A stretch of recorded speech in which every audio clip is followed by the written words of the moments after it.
ஓம் நமச்சிவாய.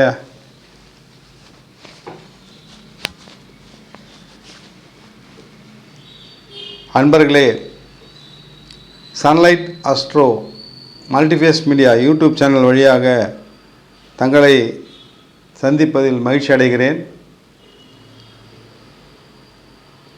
காலபுருஷ தத்துவப்படி மேஷராசியிலிருந்து என்ன வருகின்ற 9ஆம் ராசியான தனுசு ராசி.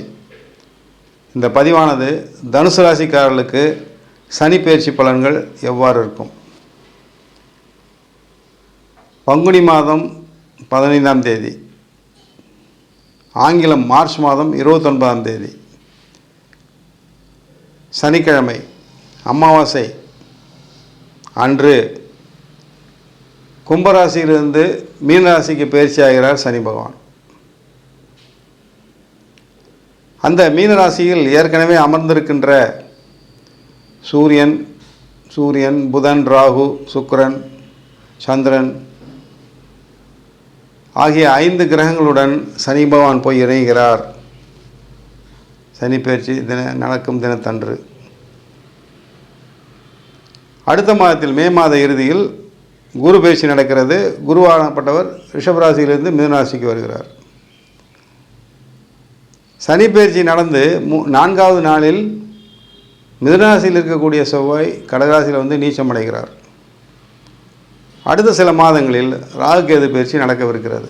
இத்தனை பயிற்சிகளும் இந்த 2025ஆம் ஆண்டு நடக்கவிருக்கிறது. ஆனால் நாம் தற்போது பேச வந்திருப்பது சனி பயிற்சி பலன்கள் மட்டுமே. சரி சார், எவ்வாறு இருக்கும் அப்படின்னு கேட்குறாங்க தனுசு ராசிக்காரங்க. உங்களுடைய ராசியாதிபதி யார் சார்? குரு. உங்களுடைய சுகஸ்தானாதிபதி யார் சார்? குரு.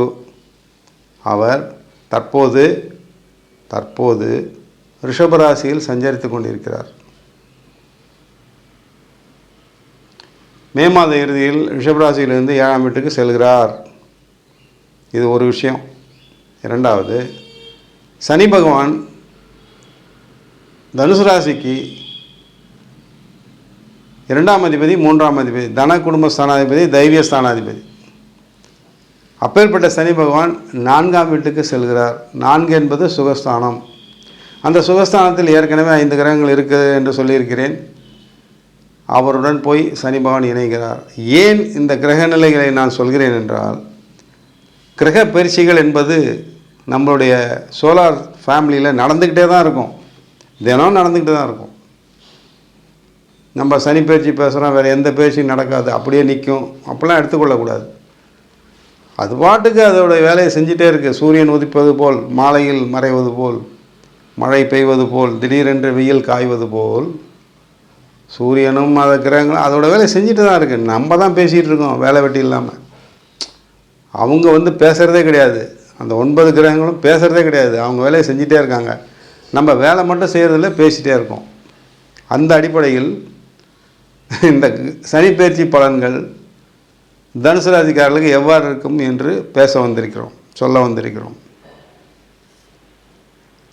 எனவே சனி பெயர்ச்சி தான் நடக்குது, சனி பெயர்ச்சி மட்டும்தான் அப்படிலாம் எடுத்துக்கிடக்கூடாது. எல்லாமே எல்லா கிரகங்களுமே இயங்கி கொண்டு இருக்கிறது, அதனுடைய பயிற்சிகள் நடத்தி கொண்டு தான் இருக்கிறது. இப்போ நடக்குது சனி பெயர்ச்சி, அதனால இப்போ ஏதாவது ஒன்று நடக்காதா, ஏதாவது ஒரு விஷயங்கள் மாறாதா, ஏதாவது ஒன்று வித்தியாசமாக நடக்காதா அப்படின்னு 12 ராசிக்காரங்களும் எதிர்பார்க்குறாங்க.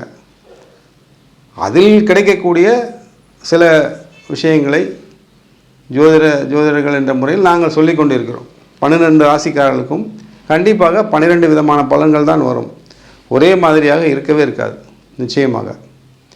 அந்த அடிப்படையில் சனி பகவானாகப்பட்டவர் தன்னுடைய நட்பு கிரகமான குருவினுடைய வீடான, நன்றாக கவனித்துக் கொள்ளுங்கள், குருவினுடைய வீடான மீனராசிக்கு செல்கிறார். அவ்விடத்தில் ஏற்கனவே 5 கிரகங்களுடன் போய் இணைகிறார். இதுதான் நிகழ்ச்சி என்று சொல்வோம். நிகழ்வு நமக்கு நிகழ்ச்சி, ஆனால் கிரகங்களுக்கு நிகழ்வு நடந்து கொண்டே இருக்கிறது. அங்கிருந்து தன்னுடைய 3ஆம் பார்வையாக ரிஷபராசியை பார்க்கிறார். அந்த இடம் தனுசு ராசிக்கு 6ஆம் இடம். அந்த இடத்திலிருந்து 10ஆம் பார்வையாக விருச்சிக ராசியை பார்க்கிறார், அது தனுசு ராசிக்கு விரயஸ்தானம். அங்கிருந்து தன்னுடைய 7ஆம் பார்வையாக கன்னிராசியை பார்க்கிறார், அது அந்த கன்னிராசி தனுசு ராசிக்கு 10ஆம் இடம். இதுதான் விஷயம். சரி, நீங்கள் ஏற்கனவே குருவை ராசியாதிபதியாக கொண்டவர்கள், சுகஸ்தானாதிபதி குரு 4ஆம் வீடு. நீங்கள் உங்களுக்கு சௌரியத்துக்கு குறைவு கிடையாது, அருமையாக இருக்கீங்க. எனக்கு தெரிஞ்சு உங்களுக்கு சனி பயிற்சி பலன்கள் கூட சொல்லணும்னு கூட கட்டாயமே கிடையாது. நீங்கள் ரொம்ப நல்லா இருக்கீங்க, மிகவும் அருமையாக இருக்கிறீர்கள், தன்னுடைய கடமையை செய்து கொண்டிருக்கிறீர்கள், நன்றாக சம்பாதித்து கொண்டிருக்கிறீர்கள், தன்னுடைய வேலையை தன்னுடைய கடமையை சரிவர செய்து கொண்டிருக்கிறீர்கள். ஆனால் ஒரே ஒரு விஷயம் மாற்று கருத்து என்னவென்றால், இந்த சனி பயிற்சி மூலம் தாங்கள் புரிந்து கொள்ள வேண்டிய ஒரே ஒரு மாற்று கருத்து தான். அதாவது தனுசு ராசிக்காரங்க எல்லாருமே எப்படி தெரியுங்களா, நியாயமாக இருக்கணும், தர்மமாக இருக்கணும், நேர்மையாக இருக்கணும், கரெக்டாக இருக்கணும், பங்க்சுவாலிட்டியாக இருக்கணும், பங்க்சுவலாக இருக்கணும், பர்ஃபெக்ஷனாக இருக்கணும் அப்படின்ட்டு தான் இருப்பாங்க. அதே மாதிரி எல்லாரையும் எதிர்பார்ப்பாங்க. அது நடக்காது, வேறு ஒன்றும் இல்லை, இவ்வளோதான் விஷயம். இது போன்று தன்னுடைய வாழ்க்கையில் நன்றாக புரிந்து கொள்ளுங்கள் தனுசு ராசிக்காரர்கள். தங்களுக்கு எது கிடைக்கும், எது கிடைக்காது, எது நடக்கும், எது நடக்காது என்பது நாங்கள் சொல்லி உங்களுக்கு வருவதில்லை. இறைவனாக பார்த்து உங்களுக்கு கொடுக்க போகிறார். நாங்கள் ஒன்றும் தடைப்படுத்த முடியாது, கொடுக்கவும் முடியாது. ஆனால் என்ன நடக்கும் என்று சொல்ல முடியும். இப்போ நான் சொன்னேன் இல்லைங்களா, என்ன சொன்னேன், திரும்பவும் சொல்கிறேன். நியாயமாக இருக்கணும், தர்மமாக இருக்கணும், நேர்மையாக இருக்கணும், பங்க்சுவலாக இருக்கணும், பெர்ஃபெக்ஷனாக இருக்கணும், ஒரு காரியத்தை சரியாக முடிக்கணும், அதே நேரத்தில் எதையுமே அறகுறையாக செய்யக்கூடாது, கரெக்டாக இருக்கணும், பேசுவதில் பண்பாக பேசணும், அடுத்தவங்களுக்கு துன்பம் தரக்கூடாது, நேர்மையாக இருக்கணும், நியாயமாக இருக்கணும், நீதிமானாக இருக்கணும், இப்படிலாம் நினச்சிட்ருப்பீங்க. இதுதான் உங்களுடைய குணம். அதற்கு நேர்மாறாக நடக்கும் இந்த சனி பயிற்சி பலன்கள். இவ்வளோ தான் விஷயம். அது நீங்கள் யார் கூட பழகிறவங்களாக இருந்தாலும் சரி, ஏன் உங்களுடைய மனைவி அல்லது கணவனாக இருக்கலாம், தாய் தந்தையராக இருக்கலாம், உறவுக்காரர்களாக இருக்கலாம், அண்ணன் தம்பியாக இருக்கலாம், அக்கா தங்கச்சியாக இருக்கலாம், நண்பனாக இருக்கலாம், வியாபாரியாக இருக்கலாம், வியாபாரத்தில் நண்பர்களாக இருக்கலாம். அதே வேளையில் எதிரியாக கூட இருக்கலாம். ஆனால் ஒரு விஷயம், நல்ல விஷயம் என்ன தெரியுங்களா, இந்த சனிப்பயிற்சிக்கு பிறகு தங்களுடைய எதிரிகள் என்று யாரெல்லாம் கருதினீர்களோ அவர்களெல்லாம் உங்களுக்கு நண்பராகி விடுவார்கள். ஆனால் தங்களுக்கு யாரெல்லாம் நன்மை செய்தார்கள் என்று நீங்கள் நினைத்து கொண்டிருக்கிறீர்களோ அவர்களெல்லாம் உங்களுக்கு எதிரடியாக கிளம்பி விடுவார்கள். இதுதான் நான் சொல்ல வந்தேன். இந்த விஷயத்தை அழுத்தமாக பதிய வைத்து கொள்ளுங்கள் தனுசு ராசிக்காரர்கள். அழுத்தமாக பதிய வச்சுக்கணுங்க. சரி சார், என்ன நீங்கள் பாட்டு சொல்லிட்டு போயிடுவீங்க, அது எப்படி நாங்கள் ஒத்துக்கிறது, அது எப்படி நாங்கள் ஏற்றுக்க முடியும்? நான் சொல்லி ஏற்றுக்க வேணாம், வர்றதை குறிப்பிட்டு சொன்னால் ஏற்றுக்கிறதும் ஏற்றுக்காததும் உங்கள் இஷ்டம். ஒரு விஷயம் கவனிங்க, உங்கள் ராசிக்கு அப்பாற்பட்டு பேசுகிறேன். இதை காலபுருஷ தத்துவப்படி 12 ராசிகள் என்று சொன்னோம். மேஷம் முதல் மீனம் வரை அந்த டிகிரியில் பார்த்தீங்கன்னா 360 டிகிரியில் பார்த்தீங்கன்னா சனி பயிற்சி நடக்கும் தினத்தன்று 6 கிரகங்கள் மீனராசியிலும், குரு ரிஷபத்திலும், செவ்வாய் 4 நாட்களில் பயிற்சி அடைந்து கன்னிராசியிலும், கேது கன்னியிலும் இருக்கிறார். 360 டிகிரி 12 ராசிகளும். அதில் பார்த்தீர்களானால் 180 டிகிரி, 180 பாகைன்னு சொல்லுவாங்க தமிழில், 180 பாகைக்குள் அனைத்து கிரகங்களும் அடக்கம். இதற்கு பேர் என்ன தெரியுமா?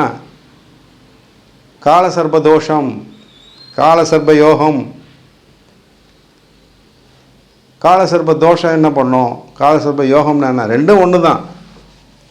சூழ்நிலைக்கு ஏற்ற மாதிரி மாற்றி சொல்லுவோம் நாங்கள், அவ்வளோதான். உங்களுடைய ஜாதகம் பலவீனமாக இருந்தால் இந்த காலசர்ப யோகம்னு சொல்லலாம். உங்கள் காலசர்ப தோஷம் என்று எது சொல்வதென்றால், உங்களுடைய ஜாதகம் பலவீனமாக இருக்கும்போது காலசர்ப தோஷமாக வேலை செய்யும். அதே உங்களுடைய ஜாதகம் பலமாக இருக்கும்போது இந்த காலசர்ப்ப யோகம் என்று வேலை செய்யும். அதற்குத்தான் அதுக்கு 2 பெயர். அவ்வாறாக இந்த சனி பயிற்சியானது நடந்து கொண்டிருக்கிறது. கரெக்டாக 180 டிகிரியில் அனைத்து கிரகங்களும் அடக்கம், சந்திரன் உட்பட. சந்திரன் நாட்கோள், அவர் கூட மீனராசியில் தான் இருக்கார். எனவே என்ன சொல்ல வருகிறேன் என்றால், தங்களுடைய வாழ்க்கையில் திடீரென்று திருப்பங்கள் வரும், திடீரென்று எதிர்ப்புகள் வரும், திடீரென்று மாற்றங்கள் வரும்.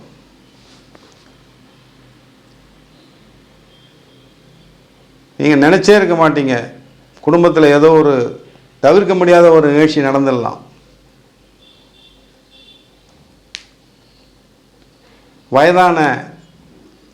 அதாவது ஒரு விருச்சிக ராசிக்காரர் வயதான தாய் தந்தையை கொண்டவர். அவருடைய பெற்றோரை பத்திரமாக பார்த்து கொள்ளுங்கள், உடல்நலனை பார்த்து கொள்ளுங்கள். பிரச்சனைகள் வரலாம் தாய் தந்தையருக்கு, அல்லது தங்களுக்கே கூட உடல்நல பிரச்சனைகள் தோன்றலாம், கவனித்துக் கொள்ளுங்கள். சென்ற நாட்களைப் போல் எளிதில் யாரை நம்பி விடாதீர்கள். தீர விசாரித்து, தீர ஆராய்ச்சி செய்து எந்த ஒரு முக்கியமான காரியத்தையும் செய்யுங்கள். புது தொழில் ஆரம்பிப்பதாக இருந்தால் சொல்லிக்கொள்கிறேன், இந்த ஒரு விஷயம், புது தொழில் ஆரம்பிப்பதாக இருந்தால் உங்களை நம்பி மட்டுமே புது தொழில் ஆரம்பியுங்கள். அடுத்தவர்களை நம்பி செய்யாதீர்கள். நிச்சயமாக நீங்கள் தோல்வி அடைந்து விடுவீர்கள். ஆனால் உங்களை மட்டுமே நம்பி எந்த ஒரு தொழிலும் நீங்கள் ஆரம்பித்தீர்களானால் கண்டிப்பாக நீங்கள் வெற்றி அடைந்து விடுவீர்கள். வியாபாரமாக இருந்தாலும் சரி, தாங்கள் வேலை செய்யும் இடமாக இருந்தாலும் சரி, எதிர்ப்புகள் சென்ற நாட்களை விட அதிகமாக வரும் சனி பயிற்சிக்கு பிறகு. அதை நீங்கள் சமாளித்தாக வேண்டிய கட்டாயம் இருக்கிறது. இந்த 2.5 வருடமும் செலவுகள் நிரம்ப வரும். ஒரு 100 ரூபா செலவு வரும்னா உங்களுக்கு 50 ரூபா தான் வருமானம் வரும். எப்படி சமாளிப்பீங்க? அப்போ கடின உழைப்பு தேவை, எதிர்ப்புகள் நிறைய இருக்குது. அவற்றையெல்லாம் சமாளித்தீர்களானால் நிச்சயமாக கண்டிப்பாக ஒரு பொருளாதார முன்னேற்றம் உங்களுக்கு நிச்சயமாக ஏற்பட்டே தீரும். அப்போ என்ன செய்யணும்? உங்களை நம்பணும், உங்களுடைய உழைப்பை நம்பணும், மற்ற யாரையுமே நம்பக்கூடாது. சொந்த தொழிலாக இருந்தால் நீங்கள் மட்டுமே கவனம் செலுத்தி அந்த தொழிலை மேற்கொண்டு நடத்தி வர வேண்டும். பார்ட்னர்ஷிப் நீங்கள் யாராவது பார்ட்னர்ஷிப் இருந்தீங்கன்னா அதெல்லாம் கட்டாயிரும், உடஞ்சிரும். பார்ட்னர்ஷிப் தொழில் உடைந்து விடும் சனி பயிற்சிக்கு பிறகு. நீங்கள் தனியாக தான் செய்ய வேண்டிய கட்டாயம் வரும். இல்லை சார், நான் எதுவுமே செய்யலை, நான் ஒரு இடத்துல வேலை செஞ்சிகிட்டு இருக்கேன், நீண்ட நாட்களாக எனக்கு ப்ரமோஷன் கொடுக்கல, எனக்கு அப்ராட் போகணும், அங்கே போகணும், ஒரு அசைன்மெண்ட் பண்ணணும், ஒரு ப்ராஜெக்ட் பண்ணணும், இது போன்று புலம்பிக் கொண்டிருப்பவர்களுக்கு கண்டிப்பாக உங்கள் கைக்கு சேரும். நீங்கள் சாதித்து விடுவீர்கள், சந்தேகமில்லை. ஒரு இடத்தில் வேலை செஞ்சுட்டு இருப்பீங்க, அந்த இடத்துல பிடிக்காது, வேறு இடத்திற்கு சென்று ஜாயின் பண்ணணும், வேறு ஒரு தொழில் மாற்றம் ஏற்படணும், முயற்சி பண்ணுங்கள், கண்டிப்பாக நடக்கும். உங்களை பொறுத்தவரை ஒரு முக்கியமான விஷயம், உங்களுடைய வாழ்க்கை பற்றிய ரகசியங்களை தயவு செய்து இந்த 2 வருடங்களுக்கு அடுத்தவரிடம் பகிர்ந்து கொள்ளாதீர்கள். ரகசியத்தை காப்பாற்றுங்கள். அப்போது தான் நீங்கள் வெற்றி அடைய முடியும். நீங்கள் என்ன செய்ய போகிறோம், ஏது செய்ய போகிறோம் எல்லாத்தையும் சொல்லிட்டு இருந்தீங்கன்னா நிச்சயமாக நீங்கள் தோல்வி தான் அடைவீர்கள், யாராக இருந்தாலும் சரி, உங்களை தவிர. இதை மனதில் ஏற்றுக்கொள்ளுங்கள் தனுசு ராசிக்காரர்கள். ஏன் சார் அப்படி சொல்கிறீங்க? நான் தான் சொன்னேன், காலபுருஷ தத்துவப்படி காலசர்ப்ப தோஷத்தில் இருக்குது. ஒன்று, திடீர்னு சேஞ்சஸ் வரும். உங்களுடைய ராசிநாதன் வேறு இப்போ 6ல் இருக்கார், மே மாதம் வரைக்கும். மே மாதத்துக்கு அப்புறம் தான் அவர் 7ஆம் வீட்டுக்கு போகிறாரு. பரவாயில்ல. அப்புறம் எப்படி? நான் சொல்லுகின்றவை மே மாதம் வரையில் கடுமையாக இருக்கும். மே மாதத்துக்கு பிறகு உங்களுடைய ராசியாதிபதி 7ஆம் வீட்டிலிருந்து உங்கள் ராசியை பார்ப்பதால் நீங்கள் சற்று பலமடைந்து விடுவீர்கள். இருந்தாலும் குரு 1 வருஷம்தான் இருப்பார், அடுத்த ஜூன் வரைக்கும் இருப்பார். அப்புறம் என்ன பண்ணுவீங்க? ஆனால் சனி பகவான் அப்படி அல்ல, 25, 26, 27ஆம் வருஷம் வரைக்கும் இருக்க போகிறாரு. சரி சார், எனக்கு ஒன்று புரியல, நீங்கள் நண்பர்னு சொன்னீங்க, சனி பகவான் நட்பு வீட்டுக்கு தானே போகிறாரு, நண்பர்னு சொன்னீங்களே, அப்புறம் எப்படி தீங்கு செய்வார்? தீங்கு செய்வார் என்று சொல்லவில்லை, இடையூறுகளை தருவார், இடைஞ்சல்களை தருவார். நண்பர்களை எதிரியாக்குவார், எதிரிகளை நண்பராக்குவார். சுகஸ்தானம் அது என்னென்னா, நீங்கள் எல்லாத்துலேயும் கரெக்டாக இருக்கீங்க. 4ஆம் இடம் என்பது சுகஸ்தானம். தங்களுடைய உடல் நலம், சொத்து சுக சேர்க்கை, முன்னேற்றங்கள், வெளிநாடு பயணம், வெளிநாடு வகையான சம்பாத்தியம், ஷேர் மார்க்கெட் ப்ராஃபிட் எல்லாமே அந்த 4ஆம் இடத்துல இருக்குது. அப்போ என்ன அர்த்தம்? கேம்லிங். நீங்கள் உங்களுடைய வாழ்க்கை விளையாட்டை விளையாடிக்கொண்டே இருக்க வேண்டும். தனியாக விளையாடிக்கொண்டே இருக்க வேண்டும். லாபம் வருதோ நஷ்டம் வருதோ தனியாக விளையாட வேண்டும். யாருடன் இணைந்து விளையாடினீர்களானால் நீங்கள் தோற்று விடுவீர்கள், உங்களுடன் விளையாடுபவர்கள் ஜெயித்து விடுவார்கள். இவ்வளோதான் பாயிண்ட்டு. சுகஸ்தானத்தை கெடுப்பது என்பது என்ன? வருமானத்தை தடை செய்வது போல் உழைப்பை கொடுத்து உயர்த்துவது, எதிரிகளை நண்பர்களாக்குவது, நண்பர்களை எதிரியாக்குவது, அவர்களை உங்களுடன் பழகுவருடைய குணத்தை வெளிப்படுத்துவது. நல்ல விஷயம் தானே. வாய்ப்பை கொடுத்து உங்களை வசத்துறாருல்ல சனி பகவான். நண்பர்கள் யார், எதிரிகள் யார் என்று காட்டி கொடுக்குறாரு இல்லையா சனி பகவான். அப்புறம் என்ன, நல்லது தானே பண்ணுறாரு. 3ஆவதாக சேலஞ்சு கொடுக்குறாரு உங்களுக்கு. 6ஆம் வீடு ரிஷபராசி, உங்கள் ராசிக்கு 6ஆம் வீடு. என்ன 6ஆம் வீடு? என்ன? போட்டி, பந்தயங்கள், இன்டர்வியூ, சக்ஸஸ். அந்த இடத்த சனி பார்க்குறார். கண்டிப்பாக உங்களுக்கு போட்டி பந்தயம் இருக்கும், இன்டர்வியூஸ் நிறையா இருக்கும், தொழிலில் மாற்றங்கள் இருக்கும். நீங்கள் அதை பிரத்யோகமாக எடுத்து அதை செயல்படணும். வெற்றி இல்லை நான் 5 லட்சம் கொடுத்து 10 லட்சம் கொடுத்து வேலை வாங்கிடுவேன் போனீங்கன்னா எல்லாமே போயிடும். 10 லட்சம் போயிடும், வேலையும் கிடைக்காது. உங்களை நம்பி நீங்கள் எந்த விஷயத்திலும் இறங்கினீர்களானால் வெற்றி உறுதி. சரி, அதை தவிர இன்னொரு விஷயம் இருக்குது. 6ஆம் வீடு மட்டும் சனி பார்க்கலை, உங்களுடைய 12ஆம் இடத்தையும் பார்க்குறாரு. அப்படின்னா என்ன அர்த்தம்?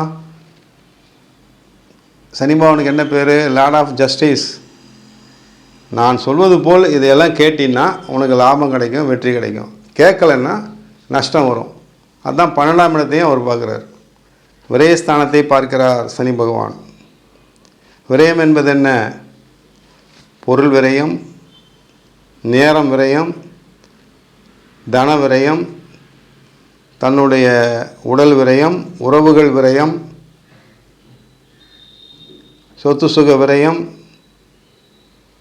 தன்னுடைய வேலை விரயம், நண்பர்கள் விரயம், எதிரிகள் விரயம். எதிரிகளையும் க்ளோஸ் பண்ணுவார். பார்த்துங்க, புரிஞ்சுக்கங்க. அந்த ஸ்தானத்தையும் பார்ப்பதால் இந்த மாதிரி இல்லைன்னா இப்படி ஆகிடும். சாய்ஸ் இஸ் யுவர்ஸ் அப்படின்னு சொல்கிறாரு சனி பகவான். இவ்வாறாக தனுசு ராசியில் பிறந்தவர்கள் சரியாக டெக்னிக்கலாக இந்த விஷயத்தை டெக்னிக்கலாக புரிஞ்சுக்குங்க. உங்களை மட்டுமே நம்புங்கள், எவரையும் நம்பாதீர்கள். உங்களுடைய உழைப்பை ரெட்டிப்பாக்குங்கள், உயர்வு வரும். தேர்வு, இன்டர்வியூ, வெளிநாடு பயணம், முயற்சிகள், இவை எல்லாவற்றையும் நீங்கள் முயற்சி செய்து கொண்டே இருங்கள். வெற்றியை பற்றி கவலைப்படாதீர்கள், வெற்றி தானே தேடி வரும். ரகசியத்தை காப்பாற்றுங்கள். எதிரிகளை நண்பராக்கி கொள்ளுங்கள், நண்பர்கள் தானாகவே எதிரியாகி விடுவார்கள். உறவுகளில் பலவிதமான மாற்றங்களை சந்திப்பீர்கள். இந்த 2.5 வருடத்தில் சோதனைகள் இருக்கும், ஆனால் முடிவு வெற்றிகளாக இருக்கும். இவ்வளவுதான். எனவே தனுசு ராசிக்காரர்கள், நான் சொன்ன அத்தனை பலன்களையும் சரிவர புரிந்து கொள்ளுங்கள். குழப்பிக்கொள்ள வேண்டாம். தங்களை மாற்றிக்கொள்ளுங்கள், மாற்றி அமைத்து கொள்ளுங்கள். வேறு ஒன்றும் சொல்ல, உங்களுடைய ஆட்டத்தை மாற்றி ஆடுங்கன்னு சொல்கிறேன், வேறு ஒன்றும் இல்லை. கண்டிப்பாக வெற்றி பெறுவீர்கள். குரு பகவானின் ஆசி உங்களுக்கு நிரம்பவே இருக்கிறது. ஜூன் மாதத்திலிருந்து அடுத்த ஜூன் வரை அனைத்து எதிர்ப்புகளையும் தகர்த்தெறிந்து கண்டிப்பாக நீங்கள் வெற்றி அடைவீர்கள். இறைவன் ஆசீர்வதிப்பாராக. இருந்தாலும் ஒரு எளிய பரிகாரத்தை சொல்லி நிறைவு செய்கிறேன். இந்த 2.5 வருட காலத்திலும் சனி பகவான் அங்கே அமர்ந்திருப்பதால் சனியை போய் பார்க்கக்கூடாது. தயவுசெய்து சனி பகவானை போய் பார்க்காதீங்க கோயிலில். உங்களுடைய ராசியாதிபதி குரு 4ஆம் அதிபதி குரு ஆக இருப்பதால் உங்களால் எப்பப்போ முடியுமோ வியாழக்கிழமை அன்று ஏதாவது ஒரு சிவன் கோயிலுக்கு சென்று தட்சிணாமூர்த்தி வழிபாடு பண்ணி வாருங்க. நீங்கள் 9 வாரம் பண்ணணும், 18 வாரம் பண்ணணும், 50 வாரம் பண்ணணும்னு நான் சொல்லலை. இந்த 2 வருடத்தில் எப்பொழுதெல்லாம் தங்களுக்கு சாத்தியமோ அப்பொழுதெல்லாம் வியாழக்கிழமை தோறும் உங்களுக்கு வீட்டு அருகில் இருக்கக்கூடிய சிவன் கோயிலோ எங்கேயோ சிவன் கோயிலில் இருக்கக்கூடிய தட்சிணாமூர்த்தி வழிபாடு செய்து வாருங்கள். வெற்றிகள் அனைத்தும் தங்களுக்கு சாதகமாகும், வெற்றிகள் அனைத்தும் தங்களுக்கு கிட்டும் என்பதை இந்த பதிவின் மூலம் உங்களுக்கு மனதில் பதிய வைக்கிறேன். இந்த பதிவில் இருக்கக்கூடிய விஷயங்களை புரிந்து அதற்கு தகுந்தாற்போல் தங்களுடைய வாழ்க்கையை மாற்றி அமைத்து கொள்ளுங்கள். புரிந்து கொள்ளுங்கள், புரிந்து செயல்படுங்கள். தனுசு ராசி அன்பர்கள், நன்றி, வணக்கம். சன்லைட் அஸ்ட்ரோ சேனலுக்கு லைக் பண்ணுங்கள், ஷேர் பண்ணுங்கள், சப்ஸ்கிரைப் பண்ணுங்கள், பெல் ஐக்கானை கிளிக் பண்ணுங்கள். அப்போ தான் நாங்கள் போடுற எல்லா வீடியோஸும் உங்களுக்கு நோட்டிஃபிகேஷன்ஸாக வரும்.